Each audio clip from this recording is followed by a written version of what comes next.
दोस्तों, हम सभी जानते हैं कि 15 अगस्त 1947 को देश की लगभग सभी रियासतों को मिलाकर बड़े धूमधाम से आजादी का पर्व मनाया गया। पर यहाँ पर लगभग की बात इसलिए कर रहे हैं क्योंकि उस समय तक 3 रियासतों के विलय का मामला उलझा हुआ था। हालांकि एक तरह से उन्हें मिला तो लिया गया था। ये 3 रजवाड़े थे, जूनागढ़, कश्मीर और हैदराबाद। तीनों में से हैदराबाद और जूनागढ़ की स्थिति एक जैसी थी, यानी इन दोनों की 80 से 85% आबादी हिंदू थी और यहाँ के शासक मुस्लिम। लेकिन कश्मीर में राजा हिंदू और 3/4 कश्मीरी मुसलमान थे। तो दोस्तों, आप आज का टॉपिक तो समझ ही गए होंगे। दरअसल जब अंग्रेजी हुकूमत ने इंडियन इंडिपेंडेंस एक्ट 1947 लागू किया, तब इस अधिनियम के अनुसार कहा गया कि भारत में ब्रिटिश राज पूरी तरह समाप्त हो जाएगा, वायसराय का पद भी खत्म हो जाएगा और मुल्क को भारत और पाकिस्तान 2 प्रांतों में बांट दिया जाएगा। जब बात आती है बंटवारे की, तब अंग्रेजों ने एक यहाँ पर गेम खेल दिया।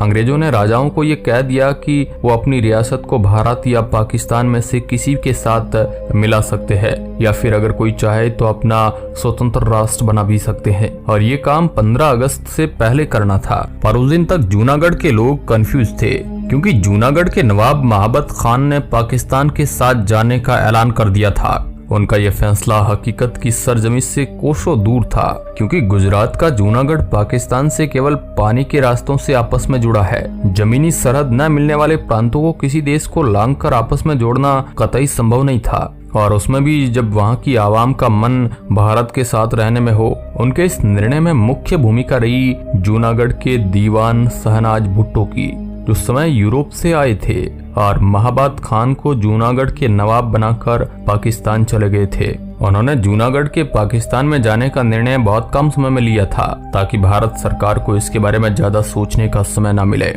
भारत के इतिहास को समेटने में अहम भूमिका निभाने वाले इतिहासकार और महात्मा गांधी के पोते राजमोहन गांधी ने अपनी किताब पटेल ए लाइफ में लिखा है कि सरदार वल्लभ भाई पटेल को शुरुआत में कश्मीर में कोई खास दिलचस्पी नहीं थी, लेकिन जब जिन्ना ने अपने ही धार्मिक आधार पर बंटवारे के सिद्धांत के खिलाफ जाकर जूनागढ़ और हैदराबाद को पाकिस्तान में जोड़ने की कोशिश की, तो पटेल भी कश्मीर में दिलचस्पी लेने लगे थे। यानी पाकिस्तान अपने आप को मुस्लिम राष्ट्र बताकर अलग हुए थे, और अब वो लालच में आकर जूनागढ़, जो कि हिंदू बहुल है, फिर भी उसको अपने कब्जे में लेना चाहते हैं। और शायद इसी कारण जूनागढ़ के सियासी हालात ऐसे थे कि लोग भी उग्र हो रहे थे। इस लोक सेना के सर सेनापति रतु भाई अदानी ने कहा था कि सरदार पटेल चाहते हैं कि जूनागढ़ के लोगों को ये जंग लड़नी चाहिए। अगर जूनागढ़ के लोग और उनके प्रतिनिधि आवाज उठाएंगे तो ही जूनागढ़ भारत में रह पाएगा। तब 23 सितंबर 1947 को आरजी हुकूमत बनाने का फैसला हुआ, जिसका काम जूनागढ़ के मामले को सुलझाना था, और 25 सितंबर को घोषणा पत्र भी बना दिया गया। जूनागढ़ के नवाब महाबत खान के बारे में कहा जाता है कि उन्हें कुत्ते रखने का बेहद शौक था। जूनागढ़ के भारत में विलय के ठीक पहले महाबत खान बाकी सब चीजों को तो यहीं छोड़ गए, पर अपने कुत्तों को लेकर पाकिस्तान भाग गए थे। और उनके पास कुत्ते भी सामान्य नहीं बल्कि 1200 से भी अधिक थे। यदि जिन्ना बिना किसी परेशानी के जूनागढ़ और हैदराबाद को हिंदुस्तान में आने देते, तो कश्मीर को लेकर विवाद ही नहीं होता और वह पाकिस्तान में चला जाता। जिन्ना ने इस डील को ठुकरा दिया था। इतिहासकारों का मानना है कि 8 नवंबर को भुट्टो ने ही दरख्वास्त की कि आरजी हुकूमत नहीं बल्कि भारत सरकार जूनागढ़ का कब्जा ले ले। इसका एक कारण ये भी था कि 15 अगस्त के बाद आरजी हुकूमत की सेना लगातार आगे बढ़ रही थी। उसका सामना करने के लिए केवल जूनागढ़ के पुलिस कमिश्नर थे, जो शहनवाज भुट्टो के अंडर में काम कर रहे थे। तब तक उनके पास बहुत कम धन बचा था। बाद में भुट्टो की दरख्वास्त के आधार पर 9 नवंबर 1947 को भारत ने जूनागढ़ को अपने नियंत्रण में ले लिया और 9 नवंबर को जूनागढ़ का स्वतंत्रता दिवस मनाया गया। सरदार पटेल की नाराजगी के बावजूद जूनागढ़ में 20 फरवरी 1948 को जनमत संग्रह करवाया गया, जिसमें 2,14,57 रजिस्टर्ड वोटर्स में से 1,90,870 लोगों ने वोट किया।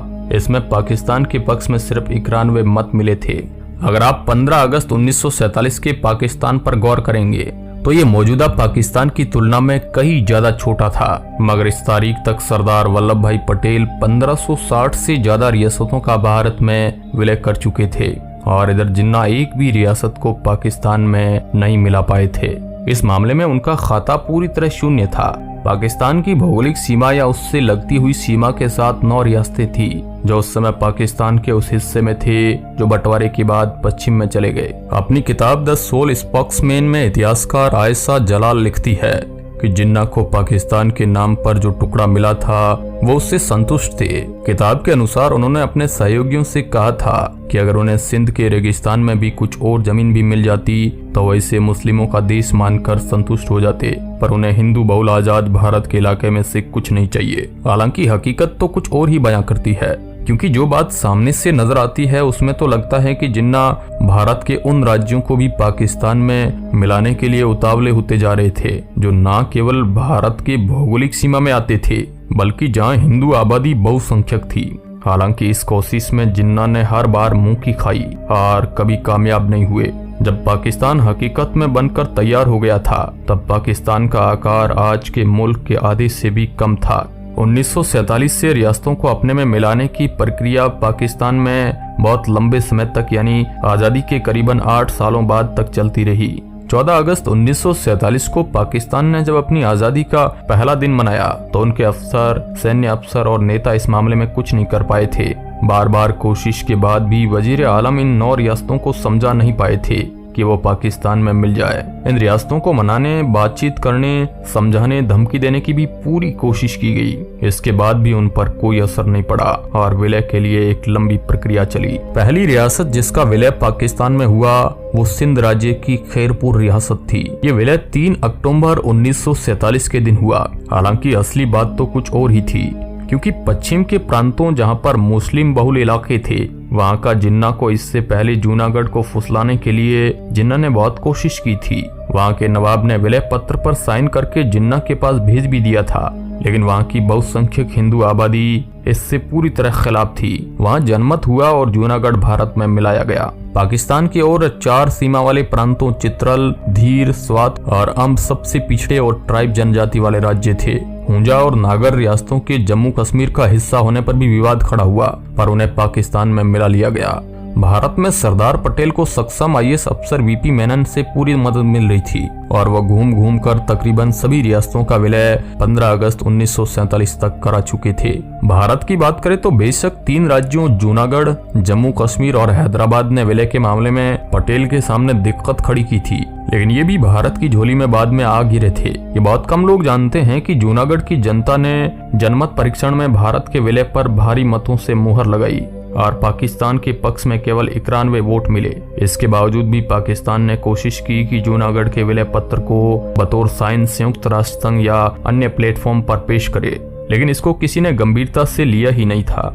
पाकिस्तान को वहां भी बुरी तरह पटखनी मिली। जम्मू कश्मीर में पाकिस्तान और जिन्ना की चालबाजियां उन्हें ले डूबी तो हैदराबाद में पटेल ने सेना भेजकर उसका विलय भारतीय संघ में करा लिया। वो मामला भी संयुक्त राष्ट्र संघ में उठाने की पाकिस्तान की कोशिशें औंधे मुंह गिरी। ऑपरेशन पोलो नाम के 5 दिन के ऑपरेशन ने हैदराबाद के निजाम की जिन्ना के लय में थिरकने की कोशिश जमीनों तले सरका दी। हैदराबाद को भी आजादी के बाद 17 सितंबर 1948 को भारत में मिलाया गया।